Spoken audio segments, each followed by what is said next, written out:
السلام علیکم ناظرین، پروگرام چائے کی بیانی میں خوش آمدید۔ میں ہوں آپ کی میزبان حنین تبسم اور میرے ساتھ موجود ہیں ڈاکٹر طارق ہاشمی صاحب۔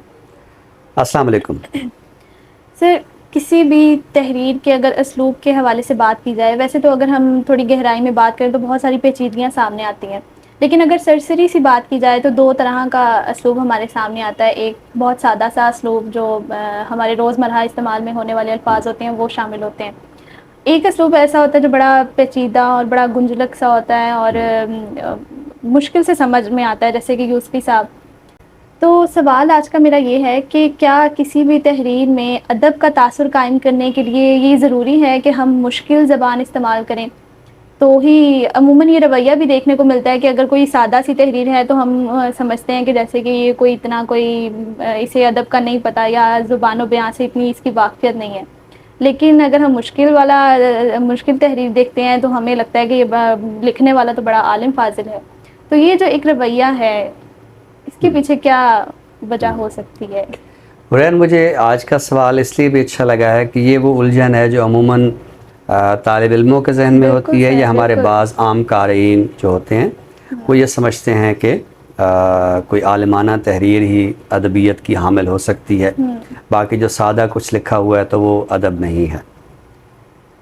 میر کا ایک بہت اچھا شعر ہے کہ شعر میرے ہیں گو خواص پسند، پر مجھے گفتگو عوام سے ہے۔ ادب جو ہے یہ عوام سے گفتگو کا نام ہوتا ہے، بالکل۔ اور عوام تو دیکھیں جمع ہی عام کی ہے، تو ایک عام آدمی جو ہے وہ کیسی زبان سمجھتا ہے، وہ کس نوعیت کا ادب اس میں اس سے کلام کیا جا سکتا ہے، یہ ایک بالکل ہی غلط فہمی ہے کہ اگر آپ مشکل الفاظ استعمال کریں گے تو آپ تو بڑے ادیب ہیں، اور اگر آپ آسان لفظ استعمال کریں گے تو پھر آپ بڑے شاعر ادیب نہیں ہیں۔ اچھا، ایسا نہیں ہے کہ مشکل الفاظ یا مخصوص طرح کے الفاظ استعمال کرنے سے کوئی عظمت میں کمی آ جاتی ہے۔ یہ اپنا اپنا ایک مائنڈ سیٹ ہوتا ہے، اپنا اپنا ایک اسلوب ہوتا ہے۔ مثلاً غالب تو یہ کہا کرتے تھے کہ آساں کہنے کی کرتے ہیں فرمائش، گویم مشکل وگرنہ گویم مشکل۔ تو غالب کے بہت سارے شعر ایسے ہیں جو بالکل ہی سمجھ میں نہیں آتے، اور ان کے نہ سمجھنے کی وجہ زبان کا گنجلک پن ہے، فکر کا گنجلک پن نہیں ہے۔ تو اسی طرح عبدالعزیز خالد جو ہے ان کے ہاں بہت زیادہ عربیت کا عنصر ہے، ٹھیک ہے۔ تو اسی طرح ہم اگر نثر میں دیکھیں تو جیسے ایک مثال آپ نے مشتاق احمد یوسفی کی دی ہے، آپ دوسری مثال ابوالکلام آزاد کی لے لیں۔ تو ایسا نہیں ہے کہ مشکل الفاظ استعمال کر کے یا اس طرح کے اسلوب سے آپ کے ادب میں کوئی رفت میں کوئی کمی آ جاتی ہے۔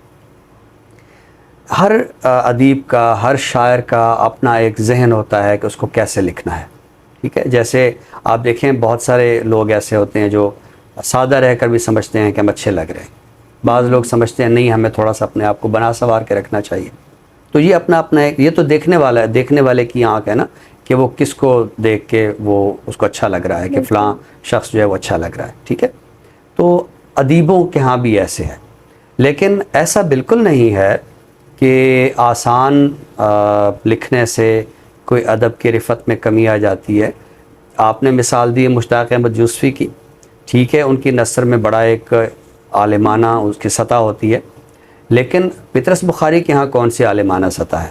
پطرس بخاری کے ہاں کوئی عالمانہ سطح نہیں ہے۔ وہ بہت بڑے عالم تھے، اس میں کوئی شک نہیں، انگریزی کے بہت بڑے پروفیسر تھے، انگریزی ان کو بہت اچھی آتی تھی، اور انگریزی سیکھنے والے معترف ہیں کہ ہم نے پطرس بخاری سے انگریزی پڑھی ہے، لیکن ان کی جو کتاب آپ دیکھتے ہیں، ان کے مضامین، اس میں سادگی ہی سادگی ہے، ٹھیک ہے۔ تو شاعری میں نے آپ کو مثال دی ہے میر تقی میر کی، جدید شعراء میں آپ آئیے تو ناصر کاظمی، فراق گورکھپوری۔ تو ایسا بالکل نہیں ہے، یعنی ادب کا جو مقام و مرتبہ ہوتا ہے وہ زبان نہیں تعین کرتی، البتہ ادبی زبان جو ہے اگر اس سے کوئی لکھنے والا گریز کرتا ہے تو پھر اس کے مقام میں کمی آتی۔ اب ادبی زبان جو ہے وہ سادہ بھی ہو سکتی ہے اور وہ دلکش بھی ہو سکتی ہے، اس کے اندر مشکل الفاظ بھی ہو سکتے ہیں. یہ ادیب کا اپنا ایک ذہن ہوتا ہے کہ وہ کس طرح کا اسلوب جو ہے وہ پسند کرتا ہے.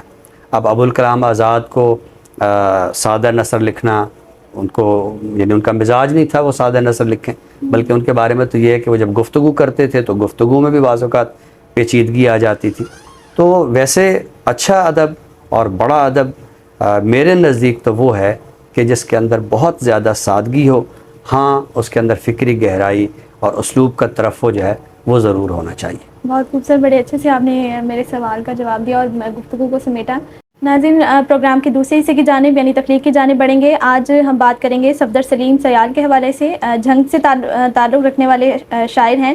آپ کا پہلا شعری مجموعہ 2007 میں پیش نظر کے عنوان سے شائع ہوا اور نظموں پر مشتمل دوسرا شعری مجموعہ خواب تبدیل کریں 2009 میں شائع ہوا اور تیسرا شعری مجموعہ آپ کی وفات کے بعد ہم طلوع ہوتے گئے کے عنوان سے شائع ہوا. تو سر آج ان کی تخلیق کا کون سا حصہ ہمیں عطا کرنے والے ہیں؟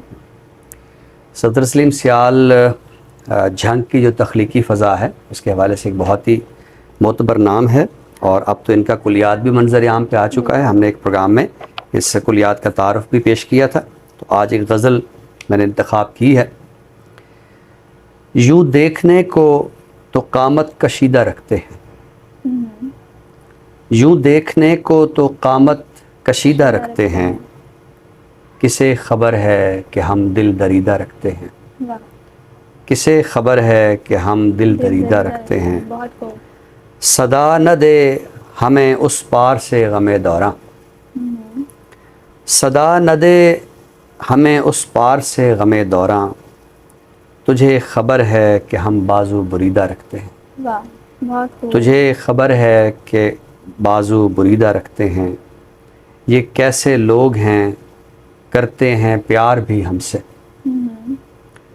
یہ کیسے لوگ ہیں کرتے ہیں پیار بھی ہم سے، تعلقات بھی ہم سے کشیدہ رکھتے ہیں، کیا کہنا ہے؟ تعلقات بھی ہم سے کشیدہ رکھتے ہیں.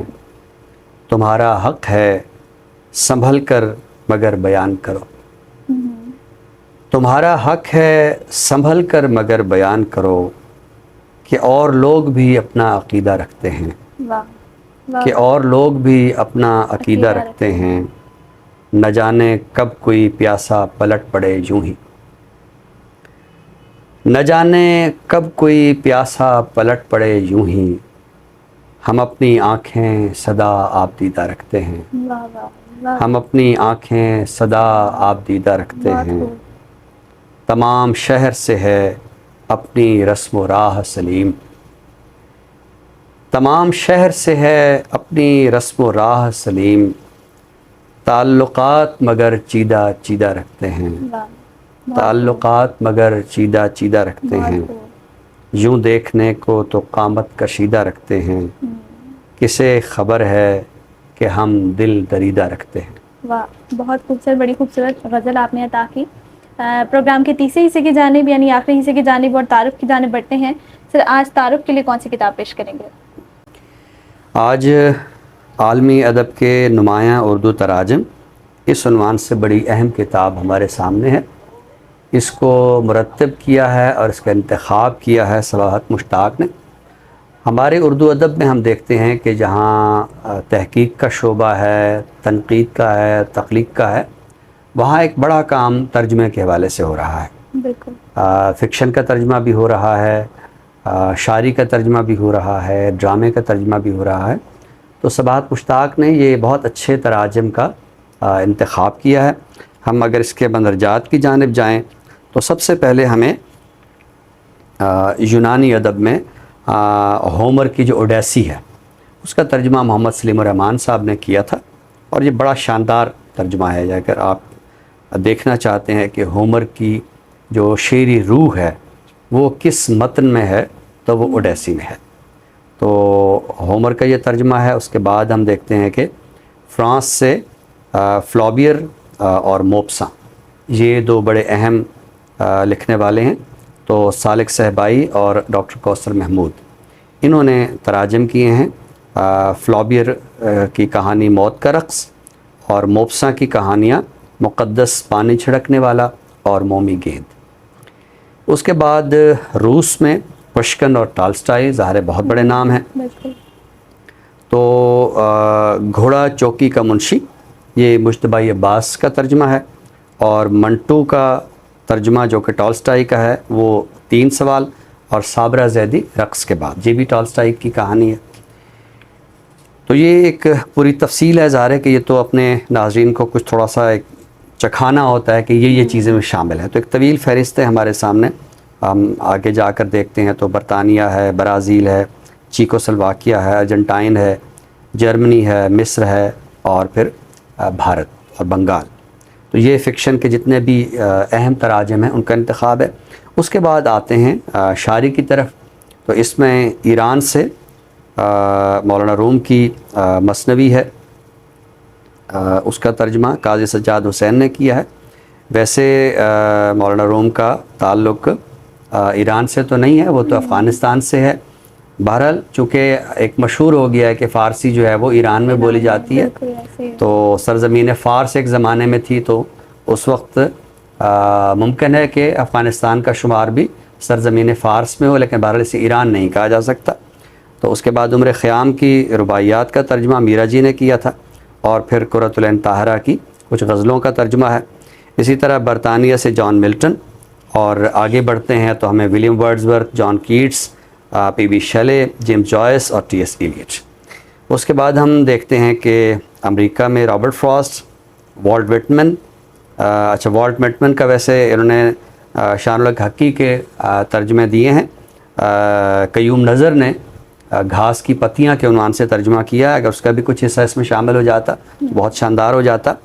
تو اس کے بعد چلی سے پابلو نرودا، ظاہر ہے کہ بہت بڑے شاعر ہیں، اور خصوصاً ترقی پسند جو عالمی فکری رجحانات ہیں ان کے حوالے سے پابلو نرودا ایک اہم نام ہے. تو یہ ایک تراجم کی بڑی میں سمجھتا ہوں کہ شاندار کتاب ہے. ڈرامے کے حصے میں اسکائلس کا پرومیتھس باؤنڈ احمد عقیل روبی کا ترجمہ ہے، اور ہیملٹ جو کہ شیکسپیئر کا ڈرامہ ہے تو فراق گورکھپوری نے اس کا ترجمہ کیا ہے. تو جو بھی عالمی تراجم کے سے دلچسپی رکھتے ہیں تو یہ ایک انتخاب ہے. ظاہر ہے کہ ترجمہ تو بہت سارا ہوا ہے، لیکن ایک بہت اچھا انتخاب میں سمجھتا ہوں کہ بہت شاندار کتاب ہے. اور فکشن سے دلچسپی رکھنے والے، شاعری سے دلچسپی رکھنے والے، عالمی ادب سے جو بھی تھوڑا سا مس رکھتے ہیں تو اس کتاب کو پڑھیں گے تو انہیں بہت لطف آئے گا.